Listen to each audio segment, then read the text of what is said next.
Hi అండి, welcome back to my channel. నేను మీ జ్యోతి Prasad. Comments అడగమని చెప్పాను కదా ఫ్రెండ్స్, అడిగినందుకు చాలా చాలా థ్యాంక్స్.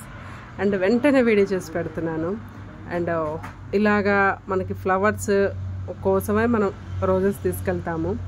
అండ్ ఒక 4-5 ఫ్లవర్స్ వచ్చి తర్వాత ఫ్లవర్స్ పోయకుండా ఆ ప్లాంట్ ఈ విధంగా పొడుగ్గా పెరిగిపోతూ ఉంటే ఇంకా మనకేమనిపిస్తుంది అంటే కొత్త బ్రాంచెస్ వస్తుంది, ప్లాంట్ ఇంకా పెద్దగా పెరిగిపోతుంది అండ్ ఎక్కువ ఫ్లవర్స్ వస్తాయేమో అని చెప్పేసి చాలా ఆశపడతారు అనమాట.